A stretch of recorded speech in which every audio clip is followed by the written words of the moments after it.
যাকে তাকে হাতের একটি ছোঁয়ায় বশীকরণ। শুধুমাত্র হাত দিয়ে কোনো ব্যক্তিকে যদি আপনি স্পর্শ করেন, ওই ব্যক্তি আপনার প্রতি বাধ্যগত হয়ে যাবে, ওই ব্যক্তি আপনার প্রতি বশীভূত হয়ে যাবে। এটা শুধুমাত্র এই মন্ত্র এবং কি এই নকশাটার মাধ্যমে। সম্মানিত ভিউয়ার্স, তো এই মন্ত্র এবং এই নকশাটা কিভাবে প্রয়োগ করবেন এখন আমি বিস্তারিত নিয়ম আপনাদেরকে বলে দিতেছি। আপনারা মনোযোগ সহকারে ভিডিওটা শুনবেন, তবেই আপনি যে কোনো নারীকে, সে হোক আপনার ভাবি, সে হোক আপনার প্রেমিকা, বা সে হোক আপনার পছন্দের মানুষ, বা সে হোক আপনার প্রেমিক, যেই হোক না কেন, তাকে আপনার প্রতি বাধ্যগত করে নিতে পারবেন মাত্র কয়েক মিনিটেই। তো সম্মানিত ভিউয়ার্স, এই কাজটা করার ক্ষেত্রে আপনাকে কি করতে হবে সেটা বিস্তারিত মনোযোগ সহকারে ভিডিওটা শুনবেন। যারা ভিডিও সম্পূর্ণ দেখবেন না তারা এখনই চলে যান, ভিডিও দেখতে হবে না। আর যারা ভিডিওটা সম্পূর্ণ দেখবেন, কাজ করার ইচ্ছা আছে, তারা সম্পূর্ণ দেখতে থাকেন। তো প্রথমত আমি বলে নেই, এই যে কাজটা সম্পর্কে আমি বলতেছি, এই কাজটার উপর আপনার পূর্ণাঙ্গরূপে একটা ঈমান আনতে হবে, একটা বিশ্বাস রাখতে হবে যে না, এই বিদ্যাটার মাধ্যমে আমার কাজটা হবে, তবেই আপনি এই কাজটাকে করতে পারেন। আর যদি এই বিদ্যাটার উপর আপনার কোনো আস্থা ভরসা যদি আপনি না রাখতে পারেন, তবে আপনি এই বিদ্যাটা দেখবেনও না, কাজও করবেন না। কথা বুঝতে পারছেন? তো যাই হোক ভিউয়ার্স, তো এখন এই কাজটা করার ক্ষেত্রে আপনাকে কিছু কতিপয় জিনিস সংগ্রহ করতে হবে। তো সেটার পূর্বে আমি বলি, এটা দিয়ে আপনি যে কোনো কাজ করতে পারবেন, তবে সেটার ক্ষেত্রে আমি মনে করি অবৈধভাবে কোনো অন্য কারোর স্ত্রীকে আপনি ক্ষতি করার জন্য করবেন না। কারণ দেখা গেছে একটা সংসার ভাঙা সমান একটা মসজিদ বাগান সমান। তো এখন এই বিষয়টা হচ্ছে যে আপনি অন্য কারো সংসার ভাঙতে যাবেন না, বা অন্য কারো ক্ষতি করতে যাবেন না এই কাজটা দিয়ে।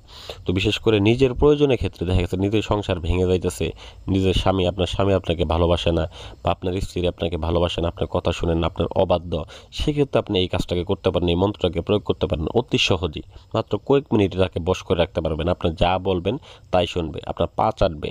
এটা 100% আমি গ্যারান্টি দিলাম। তো সম্মানিত ভিউয়ার্স, প্রথমত হচ্ছে এই নকশাটাকে অঙ্কন করতে হবে, এবং কি 2টা তাবিজ নিতে হবে আপনাকে। 2টা তাবিজ নেবেন এবং এই ভুজ পেপারের উপরে এই নকশাটাকে অঙ্কন করবেন। অঙ্কন করবেন হচ্ছে ভিউয়ার্স জাফরান কালি দ্বারা। আর যাদের জাফরান কালি নাই তাদের ক্ষেত্রে আমি সহজ করে দিই, তারা লাল কালি দিয়ে লিখবেন। তবে আমি বলেছি বিশ্বাসটা হচ্ছে মেন জিনিস, প্রধান জিনিস। এই বিশ্বাসটা যদি থাকে লাল কালি দিয়ে কাজ করলেও হয়। আর যাদের বিশ্বাস থাকে না তারা জাফরান কালি কেন, একদম মনে করে দেখা গেছে বিদেশি আপনার কালি দ্বারাও যদি কাজ করেন, কাজ করতে পারবেন না। তো বিশ্বাসটা হচ্ছে মেন জিনিস। তো যাই হোক, আপনারা এই ভুজ পেপারের উপরে লাল কালি বা আপনারা জাফরান কালি দ্বারা অঙ্কন করবেন। 2টা নকশা অঙ্কন করবেন, আপনার নাম লিখবেন এবং আপনার পিতার নাম লিখবেন আপনি যদি ছেলে হয়ে থাকেন। আর আপনার যদি মেয়ে হয়ে থাকেন তবে সেক্ষেত্রে আপনার মায়ের নামটা লিখে নেবেন। তো সম্মানিত ভিউয়ার্স, লিখে নেওয়ার পরে এই তাবিজের মধ্যে 2টা তাবিজের মধ্যে 2টা নকশা ভরবেন। তো 2টা তাবিজের মধ্যে 2টা নকশা ভরার পরে আপনাদেরকে মন্ত্রটা প্রয়োগ করতে হবে ভরার পরে। তো মন্ত্রটা আমি তো স্ক্রিনের যে নকশাটা আছে, নকশার অপর পৃষ্ঠা আমি লিখে দিছি, আমি আপনাদেরকে দেখাচ্ছি। দেখেন, ওম নম হস্ত স্পর্শং উত্তাং কুরু কুরু সাহা। তো আমি আবার বলছি, ওম নম হস্ত স্পর্শং উত্তাং কুরু কুরু সাহা। তো মন্ত্রটা একটু কঠিন, তবে দেখা গেছে প্রথমবার আপনি 21 বার পাঠ করে এই তাবিজটার উপরে ফু দেবেন। ফু দেওয়ার পরে এই তাবিজ 2টাকে আপনি একসাথে একটা পরবেন আপনার গলার ভিতরে, একটা পরবেন গলাতে, এবং আরেকটা তাবিজ আপনি মাটিতে পুঁতে দেবেন, যে কোনো মাটিতে পুঁতে দেবেন। এতটুকুই আপনার কাজ।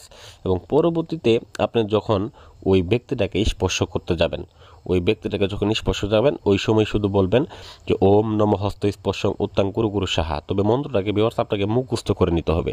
যদি মন্ত্রটা আপনার যদি মুখস্থ না থাকে সেক্ষেত্রে আপনি তো সহজে কাজটা করতে পারতেছেন না। তো এখানে দেখে দেখে ভিডিওটা আটকে নিয়ে আপনারা মন্ত্রটা ভালোভাবে দেখে নেবেন। দেখে নিয়ে অতঃপর ভিউয়ার্স আপনারা মন্ত্রটাকে পাঠ করবেন ভক্তি সহকারে। আমি ভালো করে একটু পাঠ করে আপনাদের দিতেছি। ওম নম হস্ত স্পর্শং উত্তাং কুরু কুরু সাহা। ওম নম হস্ত স্পর্শং উত্তাং কুরু কুরু সাহা। তো আপনারা এরকমভাবে মন্ত্রটাকে পাঠ করবেন, এবং একবার পাঠ করে ওই মনে মনে পাঠ করবেন, জোরে পাঠ করতে হবে না, মনে মনে পাঠ করে ওই লোকটাকে শুধু স্পর্শ করবেন।